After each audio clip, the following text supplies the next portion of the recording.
வணக்கம்.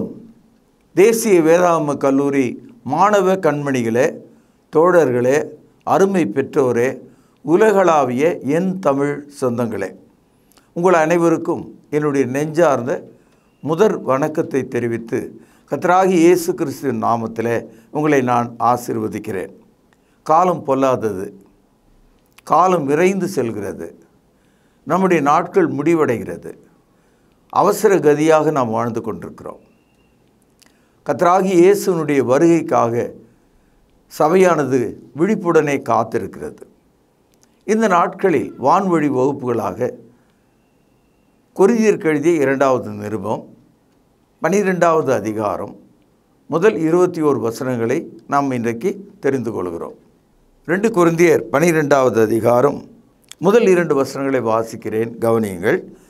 மேன்மை பாராட்டுகிறது எனக்கு தகுதி அல்லவே, ஆகிலும் கர்த்தர் அருளிய தரிசனங்களையும் வெளிப்படுத்தல்களையும் சொல்லுகிறேன். தரிசனம், வெளிப்படுத்தல் 2 விஷயங்கள். அதாவது விஷன், ரெவலேஷன் என்ற 2 ஆங்கில வார்த்தை. கிறிஸ்தவத்தில் பெரும்பாலான மக்கள் இதை ஏற்றுக்கொள்வது கிடையாது. அதற்கு காரணம் அவங்களுடைய சொந்த அறிவாளித்தனம். பரிசுத்த ஆவிக்குள்ளே நடக்கிற ஒரு மனிதன் கடவுள் தனக்கு வெளிப்பாடுகளை கொடுக்கிறார் என்பதை அறிந்து கொள்ள வேண்டும். இப்போ வெளிப்பாடு என்று சொன்னால் கண்ணிலே காணும்படியான ஒரு காட்சி அல்ல, நம்முடைய மனதிலே புரிந்து கொள்ளக்கூடிய ஒரு அறிவு. உதாரணத்திற்கு, கர்த்தர் ஒரு வசனத்தை உங்களுக்கு நினைவு கூட்டுவார். அந்த வசனத்தை புரிந்து கொள்ள உங்களுக்கு ஒரு சக்தியை தருவார். அதை நாம் எப்படி எடுத்துக்கொள்ளலாம்? கர்த்தர் எனக்கு இந்த வசனத்தை வெளிப்படுத்தினார், இதை புரிந்து கொள்ள சக்தி தந்தார், இப்பொழுது தான் இதற்கு அர்த்தம் எனக்கு தெரிகிறது. இது எப்படி இருக்கு? அப்படியே கிறிஸ்தவர்கள் மத்தியில் அடாவடித்தனமாக, குறிப்பாக பெந்தெகோஸ்து அமைப்பில் கேவலமான கனவுகளையும் அசிங்கமான காரியங்களையும் தூக்கத்தில் பிறண்டு ஒரு மிருகத்தை போல மனதில் தோன்றுகிற எண்ணங்களையும் கடவுள் எனக்கு கொடுத்த தரிசனம், வெளிப்பாடு என்று சொல்லி வெட்கப்பட்டு போவதை, அவர்களே வெட்கப்பட்டு போவதை நாம் எல்லாரும் அறிவோம். ஆனால் வேத வசனம் புதிய ஏற்பாட்டு காலத்தில் இன்றைக்கு நமக்கு கனவின் வழியாக நம்முடைய மனதை சீர்படுத்துகிறார். எல்லா கனவுகளும் மோசமானது அல்ல. ஒரு பயணம், அந்த பயணத்தில் நினைவாக இதையெல்லாம் எடுத்துக்கொண்டு போகணுன்ற ஒரு யோசனை தேவன் நமக்கு தருவார். அதனால் தரிசனம் என்பது இயேசு கிறிஸ்துவினுடைய 2வது வருகையை பற்றி அல்ல, நம்முடைய வாழ்வை பற்றியது, நம்முடைய புற சூழலை பற்றியது. Therefore, vision and revelation are part of Christianity, but it is within the framework of your faith. உன்னுடைய விசுவாசத்தை பற்றிய விஷயத்தில் அது ஒரு தரிசனமாகவும் வெளிப்பாடாகவும் இருக்க முடியும். ஆனால் பைபிள் காலத்தில் தீர்க்கதரிசிகளுக்கு தரிசனங்களையும் வெளிப்பாடுகளையும் எதிர்காலத்தை குறித்து நமக்கு எழுதி வைக்கத்தக்கதான வார்த்தைகளாக தந்திருக்கிறார். ஆனால் இக்காலத்தில் நம்முடைய கனவுகள் அல்லது தரிசனங்கள், வெளிப்பாடுகள் நாம் புரிந்து கொள்ளக்கூடியவைகள், நம்முடைய விசுவாச அறிவை மேன்மைப்படுத்தக்கூடியதாக இருக்கும். இங்கே பவுலடியார் தனக்கு கடவுள் கொடுத்த ஒரு தரிசனத்தை சொல்கிறார். அதனுடைய வெளிப்பாட்டை நீங்கள் புரிந்து கொள்ள வேண்டும் என்று கேட்கிறார். 2வது வசனம், கிறிஸ்துவுக்குள்ளான ஒரு மனுஷனை அறிவேன். பவுலடியார் 3வது நபராக இந்த வசனத்திலே பேசுகிறார், 3rd பர்சனாக பேசுகிறார். கிறிஸ்துக்குள்ளாக ஒரு மனுஷனை அறிவேன். அறிவேன் என்றது எழுதுகிற ஆள் அவர் தான் பவுல். அந்த இடத்துல மனுஷன் என்று சொல்வது தன்னை பற்றியே தான் அவர். ஆகவே கிறிஸ்துவுக்குள்ளான ஒரு மனுஷனை அறிவேன். இப்பொழுது ஒரு வருஷத்தை சொல்கிறார்.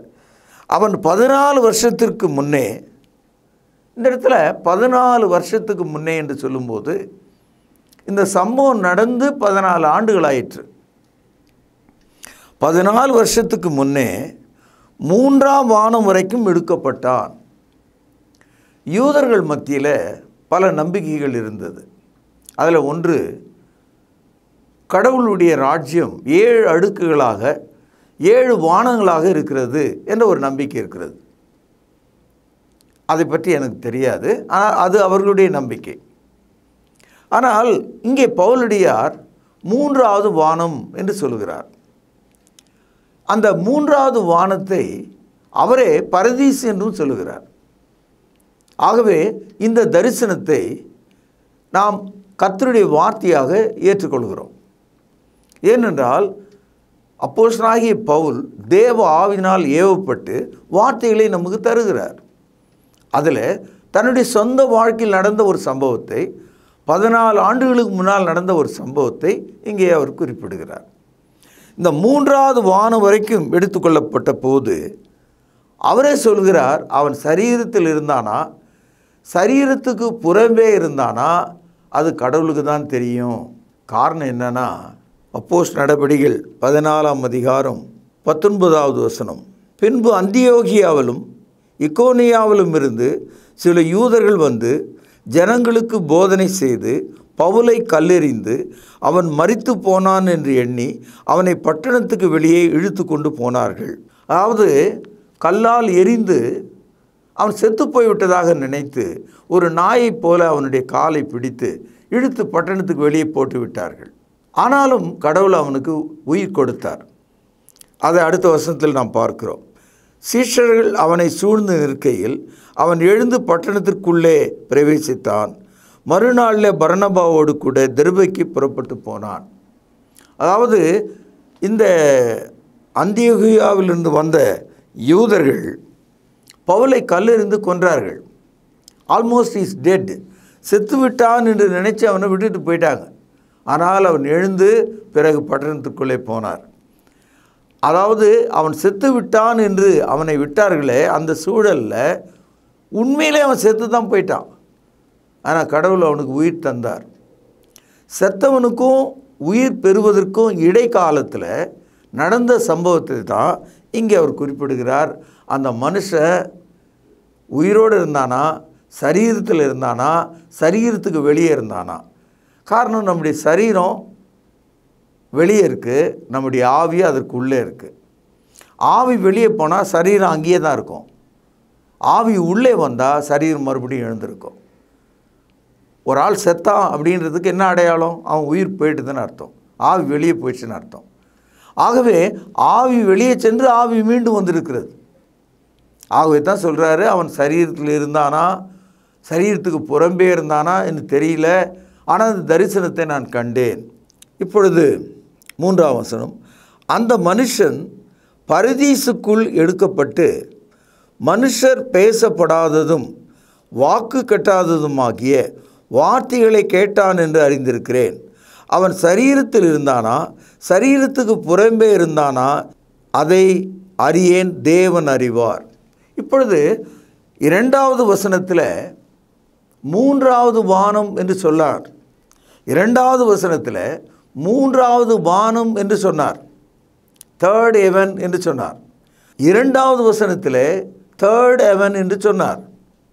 இப்பொழுது 3வது வசனத்தை படிக்கும்போது அந்த தேர்ட் ஹெவனை பரதீசு என்று சொல்கிறார். லூக்கா 23ஆம் அதிகாரம் 43வது வசனத்தில் சிலுவை மீது இருந்த ஒரு கள்ளனுக்கு இயேசு கிறிஸ்து சொன்னார், இன்று நீ என்னோடு கூட பரதீசில் இருப்பாய். ஆகவே பவுலடியார் பரதீசிலே சத்தங்கள் கேட்டது, வார்த்தைகளை நான் கேட்டேன். இதன் மூலமாக பரிசுத்தவான்கள் பரதீசில் இருக்கிறார்கள் என்பதை நாம் அறிந்திருக்கிறோம். அவர்களுக்கு ஜீவ விருட்சம் உணவாக கொடுக்கப்படுகிறது என்று வெளிப்படுத்தல் 2ஆம் அதிகாரம் 7ஆம் வசனத்திலே நாம் படிக்கிறோம். ஆகவே பரதீசுக்குள் அவன் எடுத்துக்கொள்ளப்பட்டான். அங்கே வார்த்தைகளை கேட்டதாக அவர் சொல்கிறார். என்ன வார்த்தை அவர் கேட்டிருப்பார்? கர்த்தர் பரிசுத்தர், பரிசுத்தர், பரிசுத்தர், இருந்தவரும் இருக்கிறவரும் வருகிறவருமாகிய சர்வ வல்லமையுள்ள கர்த்தர். இயேசு கிறிஸ்து ராஜாதி ராஜா, கர்த்தாதி கர்த்தா, அல்பாவும் ஒமேகாவும், ஆதியும் அந்தமும். இப்படிப்பட்ட வார்த்தைகளை அவர் கேட்டிருக்கலாம். பரலோகத்தில் தேவனை மகிமைப்படுத்தும் வார்த்தைகளை மக்கள் பேசுகிறார்கள். என் அன்பு சகோதரர்களே, இந்த சிறிய சம்பவத்தின் வழியாக நாம் புரிந்து கொள்ள வேண்டிய ஒரு சத்தியம், நமக்கு ஒரு மரணமே நேரிடுவதாக இருந்தாலும் தேவன் நம்முடைய ஆத்துமாவை மூன்றாவது வானம் என்று அழைக்கப்படும் பரதீசுக்குள் சேர்ப்பார் என்பதை நாம் அறிந்து கொள்ள வேண்டும். Every Christian dies, his soul will be translated into Hades, which is the paradise. Every Christian soul departs, it will be reaching the paradise. இப்பொழுது 7வது வசனத்தை நாம் தெரிந்து கொள்ளலாம். அன்றியும் எனக்கு வெளிப்படுத்தப்பட்டவைகளுக்குரிய மேன்மை நிமித்தம் நான் என்னை உயர்த்தாதபடிக்கு என் மாம்சத்திலே, கவனிங்கள், ஒரு முள் கொடுக்கப்பட்டிருக்கிறது. அது என்னை குட்டும் சாத்தானுடைய தூதனாய் இருக்கிறது. இந்த இடத்துல முள் என்ற ஒரு வார்த்தையை படிக்கிறோம், ஆங்கிலத்தில் தான். ஆனால் இந்த முள் தேவனால் கொடுக்கப்பட்டது அல்ல, சாத்தானால் கொடுக்கப்பட்டது. இந்த முள் என்னை குத்தி கொண்டே இருக்கிறது, வதைத்து கொண்டே இருக்கிறது, அது எனக்கு வலித்து கொண்டே இருக்கிறது என்று சொல்கிறார். நிச்சயமாக இந்த முள் தேவனால் கொடுக்கப்பட்டது அல்ல, சாத்தானுடைய குட்டும் ஆயுதமாக அது இருக்கிறது. கர்த்தருடைய பிள்ளைகள் யாராக இருந்தாலும் இந்த பூமியில் நாம் இருக்கும் காலத்தில் பலவிதமான முள்ளினாலே நாம் குத்தப்படுகிற, வாதிக்கப்படுகிற, துன்பப்படுகிற மக்களாய் நாம் இருக்கிறோம். ஒருவன் கிறிஸ்து நிமித்தம் இவ்வுலகத்தில் பாடுபட்டால் அவன் வெட்கப்படாமல் இருந்து தேவனை மகிமைப்படுத்த வேண்டும் என்று 1 கொரிந்தியர் 4ஆம் அதிகாரம் 16வது வசனத்திலே வாசிக்கிறோம். அன்றியும் தேவ பக்தியாய் நடக்கிறவர்கள் துன்பப்படுவார்கள். 2 தீமோத்தேயு 2ஆம் அதிகாரம் 12வது வசனத்திலே படிக்கிறோம். ஆகவே துன்பப்படுதல் கிறிஸ்தவத்தினுடைய ஒரு அடையாளமாக இருக்கிறது. நீதி நிமித்தம் துன்பப்படுகிறவர்கள் பாக்கியவான்கள், அவர்களுடையது பரலோக ராஜ்யம் என்று நமது ஆண்டவர் சொல்லியிருக்கிறார். இங்கே பவுலடியார் தன்னுடைய சரீரத்திலே குட்டும் முள் என்று ஒன்றை சொல்கிறார். ஒரு காலத்தில் பவுல் கிறிஸ்துவை கொட்டும் ஒரு முள்ளாக இருந்திருக்கிறார்.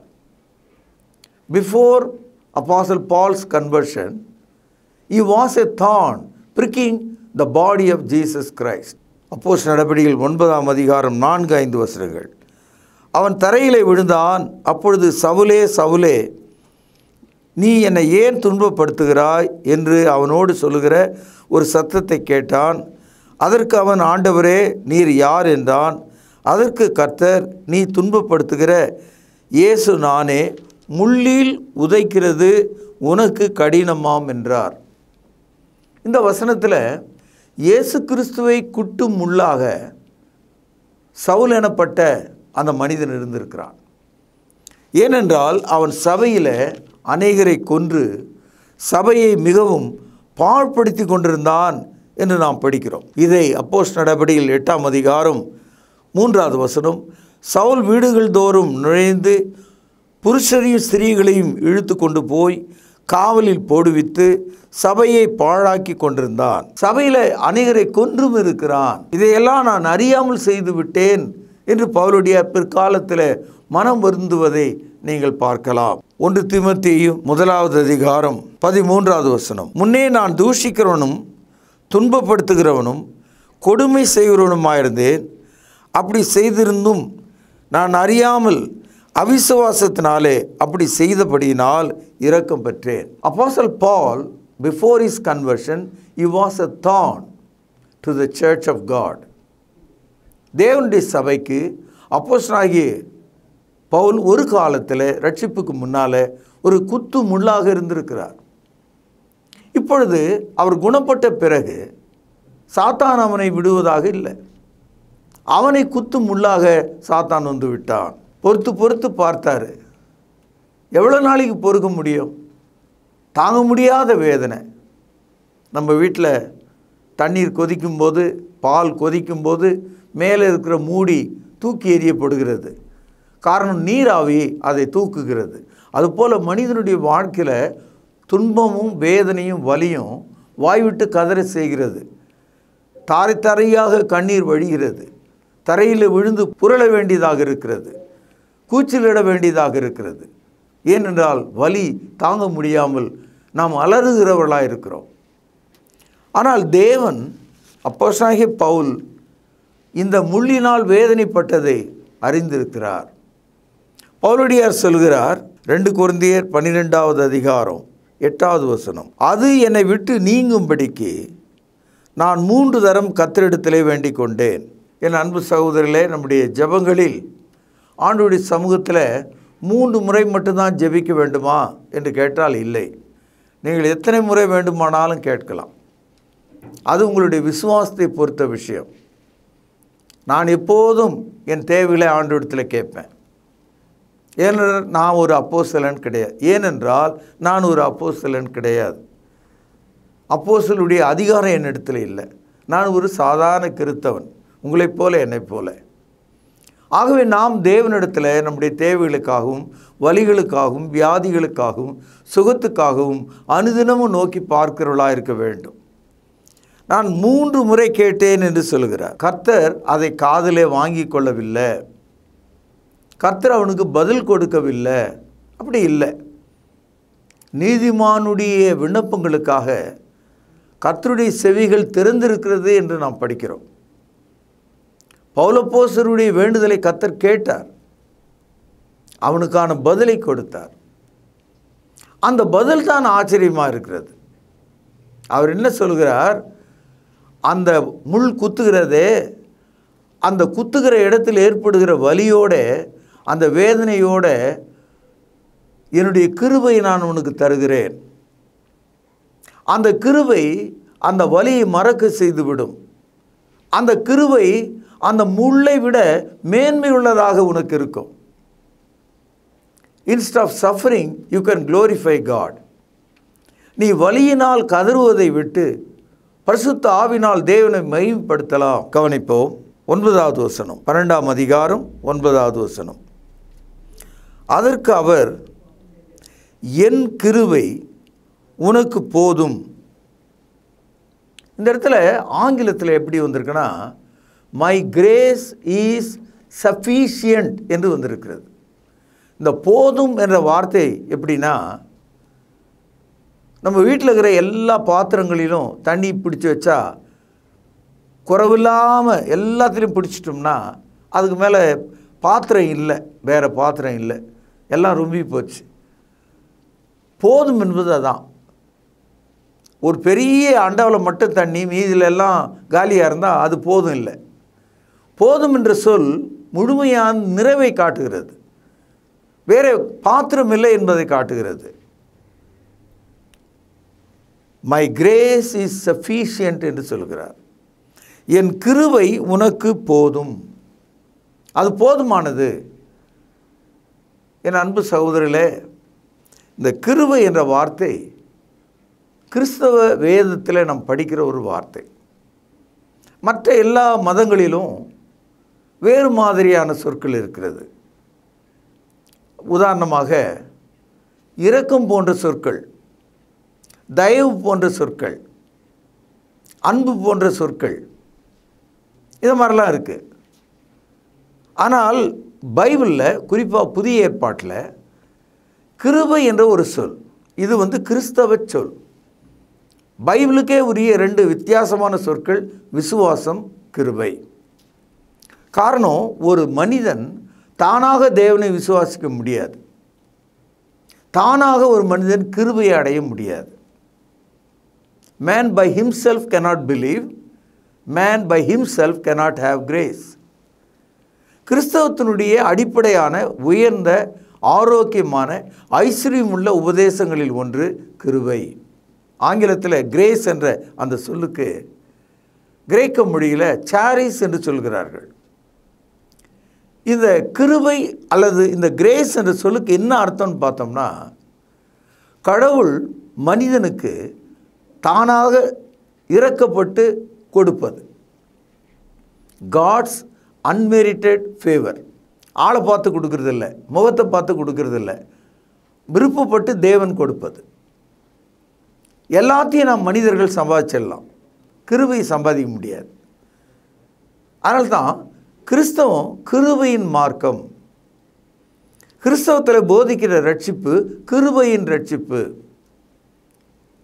சுவிசேஷம் கிருபையின் சுவிசேஷம், இயேசுவின் ரத்தம் கிருபையின் ரத்தம். ஆகவே கிருபை என்ற சொல் ஆழமாக புதிய ஏற்பாட்டில் போதிக்கப்பட்டிருக்கிறது. உலகம் முழுவதும் பாவத்தில் அழிந்தது, ஒருவனும் நீதிமான் இல்லை. ஆதியாகமம் 6:8 நீங்கள் படிப்பீர்களானால் ஆச்சரியமான ஒரு சொல்லை எங்கே படிக்கலாம். கர்த்தருடைய கண்களில் நோவாவுக்கு கிருபை கிடைத்தது என்று படிக்கிறோம். In the eyes of the Lord, Noah was found the grace. In the eyes of God, Noah was found the grace. தேவனுடைய கண்களில் அத்தனை மக்களுக்கு மத்தியில் ஒரே ஒரு மனிதனுக்கு தேவன் கிருபை காண்பித்தார். நோவாவுக்கு கிருபை என்பது என்னன்னு தெரியாது. தேவன் எனக்கு கிருபை தாரும் என்று அவன் வேண்டிக் கொள்ளவில்லை. தேவன் அவனுக்கு அதை தந்தார்.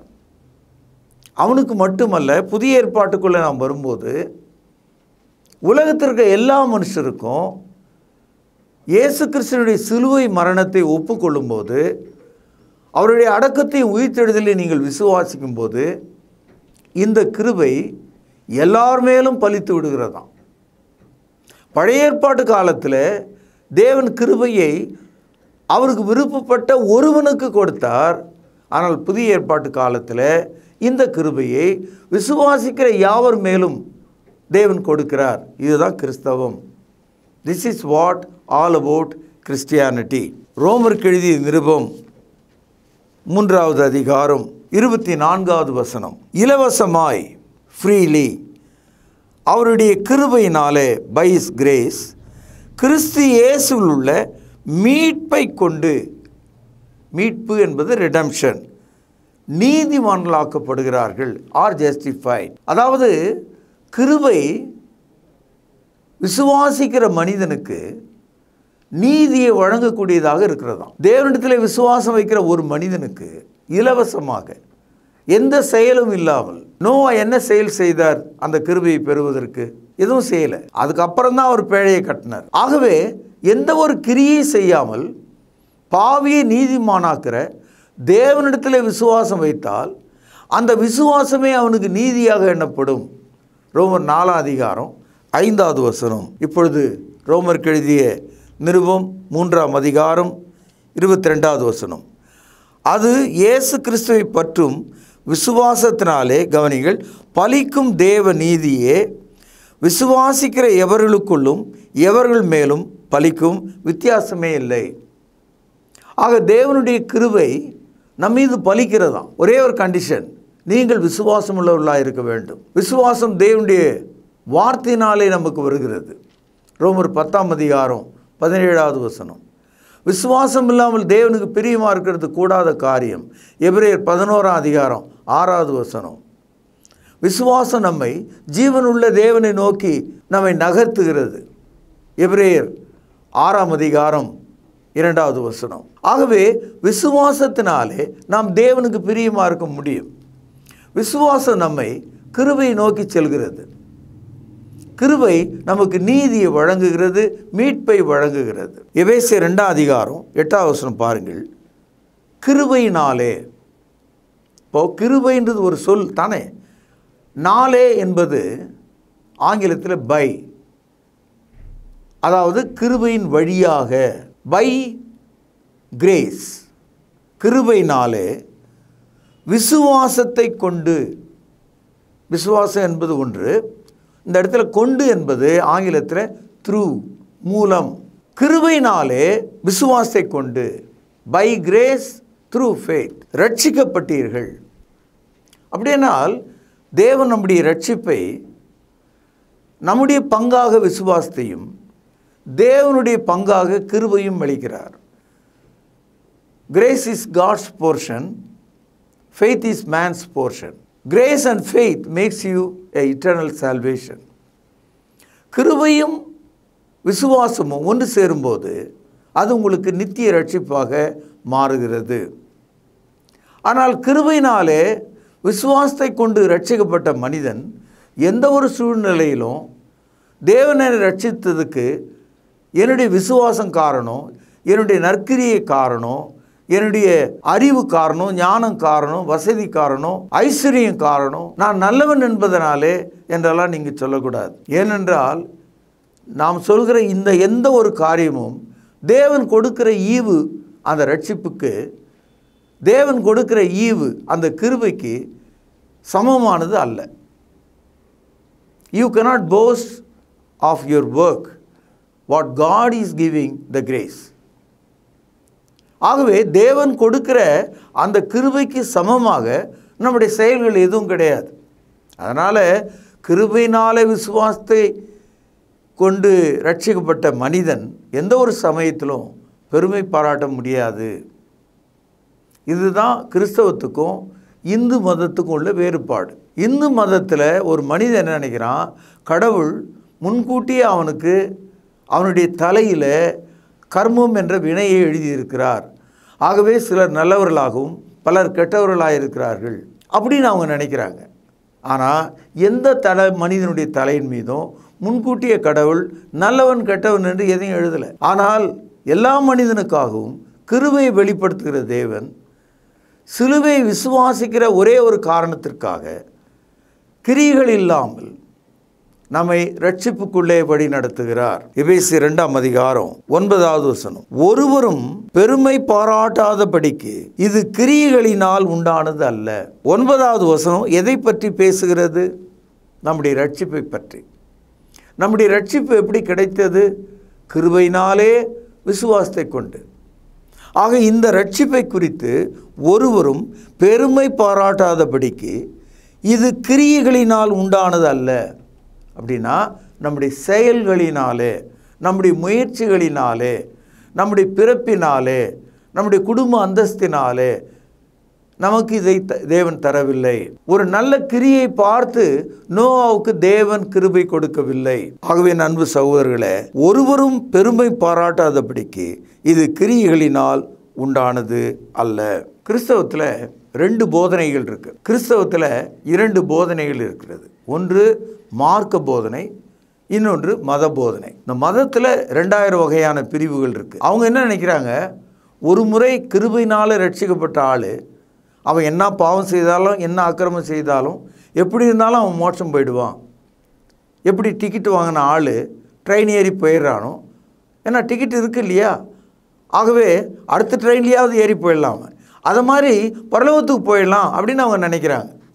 ஆனால் புதிய ஏற்பாடு என்ன சொல்லுதுன்னா, நீ கிருபையினாலே ரட்சிக்கப்பட்டிருந்தாலும் நீ மீண்டும் பாவம் செய்வாயானால், நீ கிறிஸ்துவனுடைய வார்த்தைக்கு எதிராக செல்வாயானால், கிருபையை நிந்திக்கிறவனாக இருப்பாயானால் கிருபையை நீ எழுந்து விடுவாய். கிறிஸ்தவத்தில் லூதரன் என்ற ஒரு சபை இருக்கிறது. அவர்கள் என்ன நினைக்கிறாங்க, ஒரு முறை கிருபையின் கீழ் வந்த ஆள் எப்போது அந்த கிருபை அவனை தாங்குகிறது, கடைசி மட்டும் அவனை காப்பாற்றுகிறது என்ற ஒரு கொள்கையை லூதரன் உபதேசம் கை கொண்டிருக்கிறார்கள். ஆனால் வேதத்தில் வாசிக்கிறோம், கலாத்தியர் 2:21 பாருங்கள், நான் தேவனுடைய கிருபையை விருதாவாக்குறதில்லை. விருதான்னு சொன்னால் வீணுன்னு அர்த்தம். அப்போ ஒரு கிறிஸ்தவர் தேவன் கொடுத்த கிருபையை by chance he may lose it, விருதாவாக மாற்றிவிட முடியும். நீதியானது நியாயப்பிரமாணத்தினால் வருமானால் கிறிஸ்து மரித்தது வீணாக இருக்குமே. அப்படின்னா என்ன அர்த்தம்னா, சிலுவையை விட்டு வேற எதையாவது நீங்கள் கட்டி பிடித்து கொண்டால், விக்கிரக வழிபாடுகளுக்கு சென்றால், மோசேயினுடைய நியாயப்பிரமாணத்தை பின்பற்றினால் நீங்கள் கிருபையை விருதாவாக மாற்றி விடுவீர்கள், கிருபையை பெற்றும் அதை வீணடித்து விடுவீர்கள் என்று சொல்கிறார். கலாத்தியர் 5:4 நியாயப்பிரமாணத்தினாலே நீதிமான்களாக விரும்புகிற நீங்கள் யாவரும் கிறிஸ்து விட்டு பிரிந்து, கவனிங்கள், கிருபை நின்று விழுந்தீர்கள். அதாவது you are separated, fallen from grace. கிறிஸ்து விட்டு பிரிந்து கிருபை நின்று விழுந்தீர்கள். அப்போது கிருபை என்பது தேவன் நமக்கு கொடுத்திருந்தாலும் அந்த கிருபையை காப்பாற்றி கொள்ள வேண்டிய ஒரு கருத்து ஒவ்வொரு விசுவாசியின் உள்ளத்தில் இருக்க வேண்டும். கிருபையை வீணடித்து விட முடியாது, கிருபையை நாம் இழந்து விடக்கூடாது. நாம் கிருபையிலே நிலைத்திருக்க வேண்டும். தேவன் அழைத்த அழைப்பிலே நாம் நிலைத்திருக்க வேண்டும். அப்படி இருந்தால் 3வது வானத்தையும் தாண்டி பரலோகத்தில் இருக்கிற தேவ சமூகத்துக்கு நாம் செல்வோம் என்று சொல்லி இன்றைய செய்தியை நான் இங்கே நிறைவு செய்கிறேன். நாளை நாம் சந்திப்போம், பிரார்த்தனை செய்வோம். மகா பரிசுத்த நிறைந்த அன்பான தகப்பனே, விலையேற பெற்ற உமது கிருபை குறித்தும் சாத்தானுடைய முள் எங்களை குட்டினாலும் உமது கிருபை எங்களை காக்கும் என்ற அந்த அற்புதமான நற்செய்திக்காக உம்மை துதிக்கிறேன், ஸ்தோத்திரிக்கிறேன். கேட்ட யாவரையும் ஆசீர்வதியும். இயேசுவின் நாமத்திலே ஜெபம் கேளும் பிதாவே, ஆமென்.